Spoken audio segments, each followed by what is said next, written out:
қуандырып жатырмыз. Бірақ жер ана жастар қыстың ақ көрпесі кетеріміз. Сонда да болса, мен бір тыңдап көрейін. Сақылығым, біз мұнда жаңа жылдың келгеніне қуанып, ел жұртымыз жаңа өмірге қадам басты деп қуанып отырып, оның үстіне мына отырған қалың жұрт жаңа жылды осында тойламақшы. Мен сіздерді қорқытқалы отырған жоқпын. Мен тек естігенімді айтып жатырмын. Сақылағау, сен не айтып тұрсың? Жаңа жылаған жұртты сергелдеңге салатын болдық қой. Саспаңызды, мен қазір достарымды шақырайын. Біздің көкте барымызды қыс бұғауынан босатпай отырған секілді. Егер олай болса, біз бір шешімін бәрін жабылып, амалын табуымыз керек.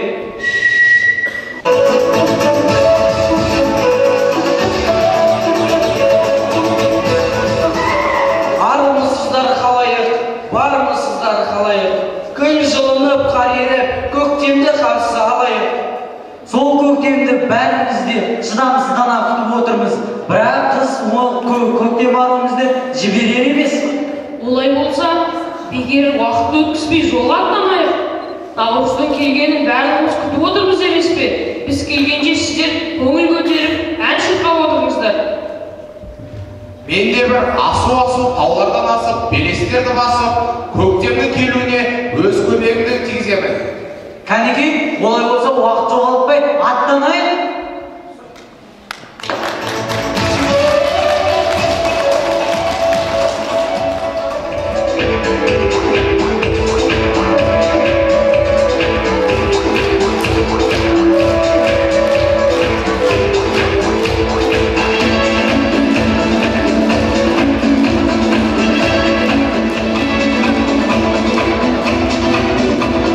Nauruz nauruz dumbası, жаңа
Көктем аруы, қақаған қыстан аман есен шығып, ортамызға қош келдің.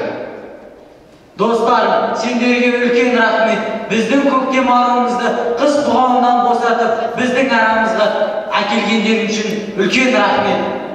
Осы көктемнің көңілді де шаттықты өтуі көктем аруына байланысты деп ойлаймын. Я, мен де өзімнің сымыраған аяғыммен көктем аруды осында бір мезетке алып келдім. Ару көктем, сіздің жайнаған жүзіңізді көріп, бір қуанып қалдық. Жоғары шығыңыздар, біздің ауылдың құрметті қонағы болыңыздар. Сонымен қатар өздеріңізге арналған өнеріміз де аз емес.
Қыдырата тілерге жақсылығын, жас ұрпаққа жеткізер жақсының, ұлыстың ұлы күні құтты болып, жаратқаным аямасын жақсының.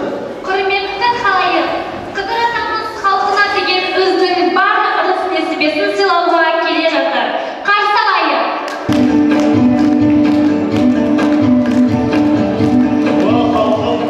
Наурыз мейрамдарыңыз құтты болсын. Еліміз аман, жұртымыз тыныш болсын ағайын. Я ағай, мына келген көктем мейрамы құтты болсын. Ұлыс оң, ақ мол болсын.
еді. Сәбидің алғаш бесікке жатқаны, тай-тай қадам басқаны, атқа мінгені, ер жеткені және тағы басқа құбылыстары көктемдегі ағаштың бүршік жарғаны, оның гүлденгені, өсіп өнгені, тереңге тамыр жайғаны іспетті.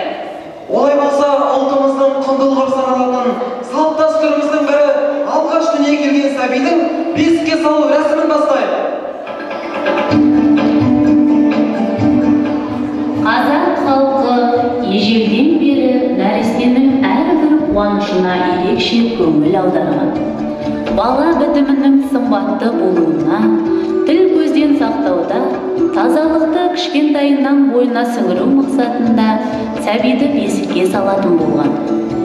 Бесікке бөленіп, бесік жырын тыңдап өскен, ана сүтімен бой түзеген бала ата-бабасының тектілігін бойына сіңіріп, жан дүниесі рухани құндылықтармен сусындап өсері сөзсіз. Әжелеріміз бесікті аластап, баланың басына үкі қауырсынын қойып, көз моншақ тағады. Бұның барлығы сәбидің игілігі үшін жасалатын салт дәстүрлер. Бесікке салу дәстүрі қазақ халқында күні бүгінге дейін сақталып келеді.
Олай болса, дана халқымыздың тағы да бір рухани мұралардың бірі тұсау кесу рәсімі.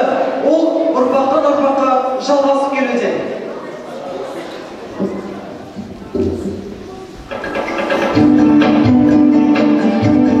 Тұсау кесу рәсімі баланың алғаш қадам жасауға ниеттенген сәтінен басталады.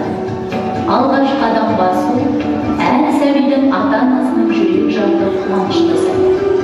Сол себепті сәбидің тұсауын ауыл арасындағы көпті көрген көнекөз қариялардың бірімен ырымдап кестіретін болған. Ел арасында сыйлы, данагүл, ағылшы аналарымыздың бірі сәбидің аяғына 3 түрлі ақ жіп, ала жіп байлайды.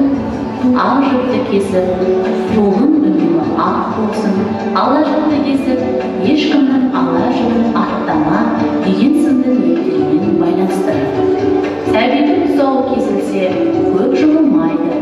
баланың тұсауын кескен адамды сый құрметпен шығарып салатын болған. Мұндай салт дәстүріміз күні бүгінге дейін өз жалғасын табуда.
тойланып жатыр. Солай емес пе? Арамызда сонау көктем аруын босатқан күнге өз күшін аямаған кепкелеріміз бар. Сол кепкелеріміз жаңа жылда қандай береді? Я қалай, жақсы сөз жарылмыз демекші, біз де олардың игіліктеріне назар аударайық. Қойлар қоздап мал көрсеп, жаңа күн келді ұрпағым, күттіріп келген жылбасы, бізбен бірге жырлашы, елімдің дастарханына береке ырыс сыйлашы, ата-бабам тойлаған наурызым армысың. Жеткен кезде наурызым, шапан кен жаңғырар, жер көгеріп, шөп қаулап, мерейін бір қандырар, жан жануар аунап-аунап жерге түгін қалдырар, келе сала наурызым, жоқ нәрсені бар қылар. Билеңдерші даланың құр гүлдері, нұрға толсын наурыздың бар күндері, жайна құт береке тіршілік, дари берсінші, үнемі. Наурыз айы таралған ақырыстан, наурыз айы жаралған сағыныштан, көгершіндер көгінде қалықтаған, ақ түлектер жүрегінде жарып ұшқан. Жаратылыс жаңарып, теңелген кез күн мен түн, ел сұрасып жаңалық, бірінен бірі білген күн, наурыз көже татысып, үйден үйге кірген күн, әр еңбекке қатысып, қауым боп ойнап күлген күн, жан дүниемде ғажап сезім оянады, ойда қырда алуан түске боянады, бірін-бірі барлық адам туыс көріп, құттықтайды келді наурыз ырыс төгіп.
Мен бір бата берейін. Келгенде бата не дейін?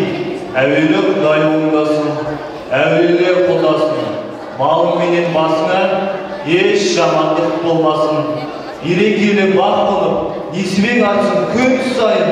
Бақыт, байлық, перзентке болмасын еш қасірет. Уа Құдайым оңдасын, жаманшылық болмасын. Алла біткен жан болып, Алла өзі қолдасын. Аман сақтап төл басын, еккен егін солмасын. Орта толы ырыста бейбіт өмір орнасын. Күйдігіп ән шырқаудан жалықпасын, көгілдір көк қиялда қалықтасын. Ұлыстың ұлы күні құтты болып, елімізге сенім күні ұяласын. Тойларымыз тойғаласын ағайын, бар тілекті бүгін тілеп қалайын. Еліміз аман болсын әрқашан, күй төгіп, үміт отын жағайын. Қыдыратамыздың ақ батасы қабыл болсын. Әр жыл сайын Наурыз мейрамы халқымызға құт береке, бірлік әкелсін. Еліміз тыныш, халқымыз аман болсын.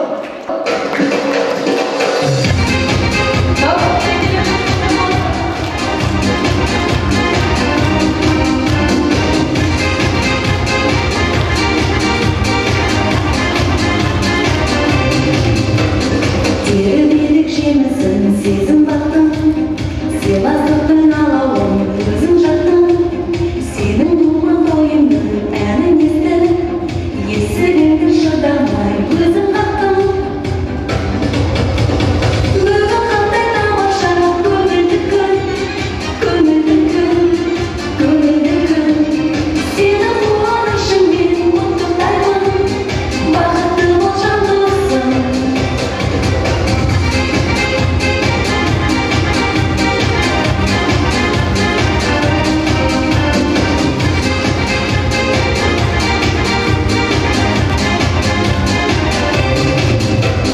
Бір тамаша отырды өмір келді, жүзің